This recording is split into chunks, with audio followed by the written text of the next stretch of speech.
Scarlet Witch कब वापस आ रही है, सीक्रेट वॉर्स के बाद अगला सागा किस बारे में होगा और ह्यूग जैकमैन के वुल्वरीन वापस कब आ रहे हैं। D23 ब्राजील इवेंट हम फैंस के लिए कई जबरदस्त अनाउंसमेंट्स लेकर आया और देखा जाए तो इन सभी अनाउंसमेंट्स पर एक सेपरेट वीडियो बनाई जा सकती है। 3 पर तो मैंने वीडियोस बनाई भी हैं। तो मार्वल सिनेमैटिक यूनिवर्स का फेज 5 खत्म होने वाला है और इस इवेंट में हमें फेज 6 के अंत में एवेंजर्स सीक्रेट वॉर्स के बाद क्या होगा इसका क्लियर आइडिया मिल रहा है। तो आइए इन सारी अनाउंसमेंट्स के बारे में डिटेल में बात करते हैं। इस इवेंट में सबसे पहले captain America brave new world का नया ट्रेलर और पोस्टर सामने आया। Captain America brave new world का नया ट्रेलर प्रीमियर हुआ D23 ब्राजील में, जहां फैंस को ज्यादा बेहतर लुक मिला हैरिसन फोर्ड के रेड हल्क का, सैम विल्सन के नैनोटेक हेलमेट और उनकी खतरनाक लैंडिंग को लेकर अब फैंस डिबेट कर रहे हैं कि कैप के पैर सलामत कैसे हैं और आइसिया ब्रैडली ने जो किया उसका क्या असर है पूरे माहौल पर, इसकी भी हमें झलक मिली। ट्रेलर का मेन थीम था कि कैसे मूवी का विलन लीडर पर्दे के पीछे से सब कुछ कंट्रोल कर रहा है सेलेस्टियल तियामुत में पाए जाने वाले नए मेटल और एडमेंटियम को पाने के लिए। इस ट्रेलर के बारे में मैंने इसके ट्रेलर ब्रेकडाउन वीडियो में ज्यादा डिटेल में बात करी है। इन सब के ऊपर एक पोस्टर नर्ड होने के नाते हम ब्रेव न्यू वर्ल्ड के पोस्टर के बारे में बात ना करें ऐसा हो नहीं सकता। ये पोस्टर शानदार है और रेड हल्क और कैप्टन अमेरिका के बीच के कन्फ्लिक्ट को दिखा रहा है। खासकर ये फैक्ट कि कैप्टन अमेरिका की शील्ड अमेरिकन फ्लैग जैसी दिखती है और रॉस का उस पर पंच मारना कहीं ना कहीं सिग्निफाई कर रहा है कि वो सही रास्ते नहीं है। प्लस अगर आप कलर पॉलिटिक्स पर जाओगे तब तो ये पोस्टर कई लेवल पर काम कर रहा है। इन सब के साथ साथ आप में से कई व्यूअर्स ने ट्रेलर ब्रेकडाउन वीडियो पर कमेंट किया था कि सेथ रोलिंस भी है मूवी में, उस पर बात क्यों नहीं हो रही। तो हाल फिलहाल ट्रेलर के एक शॉट को देखकर फैंस ने बोला भी कि हमें सेथ रोलिंस दिखे हैं, पर जब एक फैन ने उनसे ट्विटर पर पूछा इसके बारे में तो उन्होंने कहा कि नहीं, वो ये नहीं है। मैंने भी ट्रेलर ब्रेकडाउन के दौरान सेथ रोलिंस के बारे में बात इसीलिए नहीं की क्योंकि मुझे याद है पिछले महीने ही इस बारे में बात हो रही थी कि सेथ रोलिंस का रोल ब्रेव न्यू वर्ल्ड से काट दिया गया है और उनका पार्ट दे दिया गया है जियानकार्लो एस्पोसितो को। हालांकि सच्चाई क्या है ये तो मूवी के सामने आने पर ही पता चलेगा। ब्रेव न्यू वर्ल्ड के बाद इस इवेंट में थंडरबोल्ट्स का स्पेशल लुक सामने आया। D23 ब्राजील में थंडरबोल्ट्स का नया एक्सटेंडेड ट्रेलर सामने आया जहां एक प्रॉपर चेस सीन दिखाया गया जिसके साथ साथ पिछले ट्रेलर का एक री एडिटेड वर्जन हमें दिखा। मुझे असली हैरानी इस बात से हो रही है कि थंडरबोल्ट्स मूवी जो कि आधे साल बाद आएगी उसके 2 ट्रेलर मिल चुके हैं हमें, जबकि इस मूवी से 2 महीने पहले आने वाली डेयरडेविल बॉर्न अगेन का एक भी ट्रेलर वर्ल्ड वाइड सामने नहीं आया है। हालांकि थंडरबोल्ट्स का ये ट्रेलर बढ़िया था जहां मूवी के कुछ सीन्स का पूरी तरह सेंस बन रहा है और हर मेंबर को यहां इंट्रोड्यूस करवाया जा रहा है।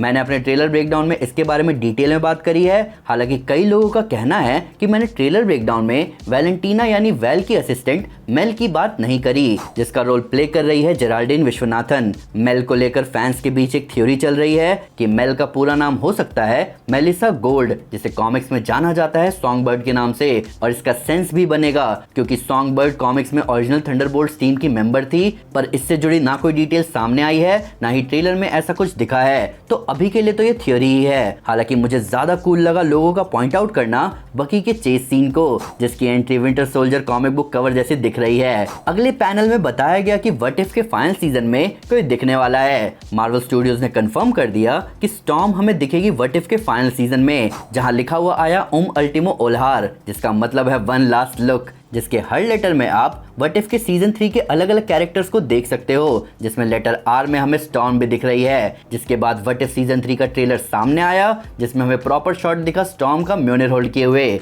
मैंने आपको सीजन 3 ट्रेलर ब्रेकडाउन वाली वीडियो में स्टॉर्म के गॉडेस ऑफ थंडर वाले अवतार के बारे में बताया भी है, जहां मैंने आपको इसके आने वाले 8 एपिसोड के बारे में भी बताया है। फैंस का रिएक्शन इस ट्रेलर को लेकर जबरदस्त है। कई फैंस एगाथा के लुक को देखकर हैरान हैं, कुछ डार्सी को वापस देखकर खुश हैं। स्टॉर्म के यहाँ दिखने से कई एनिमेटेड सीरीज के क्रॉसओवर की पॉसिबिलिटी सामने आई है और बहुत से फैंस के मन में बहुत सारे सवाल हैं रीरी के नए लुक को लेकर। पर असली हैरानी आपको इन अनाउंसमेंट्स को सुनकर होगी जिनके बारे में हम अब बात करेंगे। माइल्स मोरालेस MCU में हमें दिखने वाला है। केविन फाइगी ने माइल्स मोरालेस को लेकर 2 शब्द कहे। उन्होंने कंफर्म किया कि माइल्स अभी सोनी की स्पाइडरमैन बियॉन्ड द स्पाइडरवर्स में दिखेगा, जिसकी रिलीज डेट अभी क्लियर नहीं है, जिसके ठीक बाद वो MCU में दिख सकता है। यही उनके एग्जैक्ट वर्ड्स थे। ये बहुत बड़ी बात है स्पाइडरमैन फैंस के लिए, वो भी कई लेवल्स पर। पहले सोच कर देखो कि माइल्स मोरालेस का स्पाइडरमैन हमें दिखेगा लाइव एक्शन मूवी में, वो भी सोनी के यूनिवर्स में नहीं बल्कि मार्वल सिनेमैटिक यूनिवर्स में। वो भी वही माइल्स मोरालेस होगा जिसे हम into the Spider-Verse, across the Spider-Verse और अब बियॉन्ड द स्पाइडरवर्स में देखेंगे।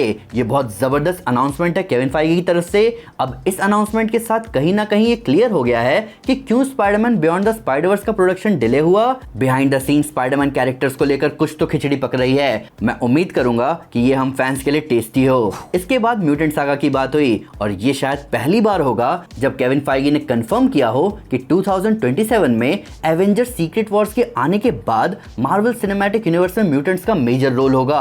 केविन फाइगी ने बताया कि जब वो सालों पहले एवेंजर्स एंड गेम के लिए प्लानिंग कर रहे थे तो उन्हें पता था कि वो एमसीयू के नैरेटिव के बड़े फिनाले पर पहुंच चुके हैं, जिसके बाद उन्हें सब कुछ शुरू से शुरू करना होगा। पर इस बार रोड टू सीक्रेट वॉर्स पर उन्हें क्लियरली पता है कैसे पहुंचना है और उसके बाद फ्यूचर में क्या करना है, उस फ्यूचर में जिसका इंपॉर्टेंट पार्ट है एक्समैन। अब इस बात से दो चीजें क्लियर हुई। पहली कि मार्वल के प्लान्स क्लियर हैं सीक्रेट वॉर्स को लेकर। दूसरी बात ये कि म्यूटेंट सागा फ्यूचर है और ये होना भी चाहिए। मार्वल ने डेडपूल एंड वुल्वरीन मूवी के साथ फॉक्स मार्वल कैरेक्टर्स और उनके एक्टर्स को एक अच्छा गुड बाय दे दिया है और अब नए म्यूटेंट्स और नए एक्टर्स हमारे सामने आएंगे एमसीयू को सीक्रेट वॉर्स के बाद नई ऊंचाई पर ले जाने। इसके बाद बात हुई स्कारलेट विच की वापसी के बारे में। केविन फाइगी ने एलिजाबेथ ओल्सन की स्कारलेट विच की वापसी के बारे में बड़े जोश में बात करी, इतने जोश में कि उन्होंने एगाथा ऑल अलोंग को एगाथा डार्कहोल्ड डायरीज कह दिया।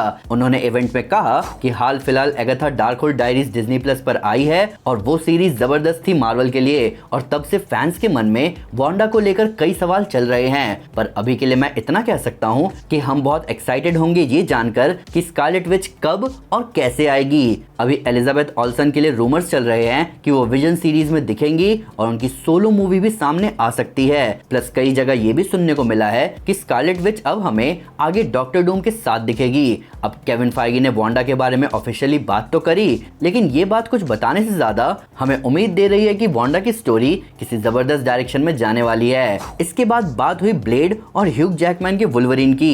ब्लेड को लेकर हम में से कई फैंस सोच रहे थे कि उसकी रिलीज डेट है 30 फरवरी, यानी कभी नहीं। पर केविन फाइगी ने ब्लेड को लेकर सबको क्लियर किया कि बेशक वो लोग ऑडियंस को किसी प्रोजेक्ट के डायरेक्शन को लेकर पल पल की खबर देते रहें, पर एक चीज वो बता सकते हैं कि ब्लेड हर हाल में आएगा एमसीयू में। ये बड़ी बात है। प्लस ब्लेड के डिले के बाद प्रोजेक्ट से जुड़े लोग नाखुश नहीं थे, जिसका मतलब बिहाइंड द सीन काम जोरों शोरों पर है। और जैसा कि मैंने पहले कहा कि रिलीज डिले होने से एक प्रोजेक्ट पर काम करने वालों को ज्यादा टाइम मिलता है कुछ बढ़िया करने का।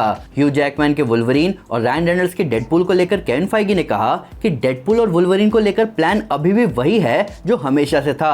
हम बस यही सोच रहे हैं कि इन दोनों को कहां फिट करे और कितनी जल्दी। अभी मेरे हिसाब से डेडपूल और वुल्वरीन एक ही जगह फिट हो रहे हैं, एवेंजर्स सीक्रेट वॉर्स में। और केविन फाइगी का उनके बारे में ऐसा बोलना कहीं ना कहीं हम फैंस की स्पेकुलेशंस की आग को और हवा दे रहा है। बहुत वाइल्ड हफ्ता था ये, जहां ये भी पता चला कि मार्वल स्टूडियोज ब्लैक पैंथर 3 पर भी काम कर रहा है, जिसे रायन कुगलर ही लिख रहे हैं और यहाँ डेंजल वॉशिंगटन का कोई रोल होने वाला है। अभी ऐसी भी खबर आई थी कि डेंजल वॉशिंगटन का रोल डॉक्टर स्ट्रेंज 3 में भी होने वाला है। मैंने आपको इसके बारे में डॉक्टर स्ट्रेंज 3 वाली वीडियो में भी बताया था। तो देखते हैं फ्यूचर कितना जबरदस्त है हम सुपर हीरो फैंस के लिए। मैं पहले ये वीडियो नहीं बनाने वाला था, मुझे टाइम रन्स आउट का एपिसोड 4 भी तो लाना है, पर इस इवेंट में अनाउंसमेंट्स इतनी जबरदस्त हुई कि इस पूरे हफ्ते मैंने इसी इवेंट के बारे में बात किया है। पर आप मुझे कमेंट में बताओ कि D23 ब्राजील में आप किस अनाउंसमेंट को सुनकर सबसे ज्यादा खुश हुए। मैं पर्सनली माइल्स मोरालेस वाली बात से अभी भी हैरान हूँ। वीडियो को लाइक जरूर करें और चैनल को सब्सक्राइब करें कई सुपर स्टोरीज के लिए। आप जानते हैं कि स्टोरीज इंपॉर्टेंट होती है क्योंकि अंत में सब स्टोरीज ही तो बन जाते हैं।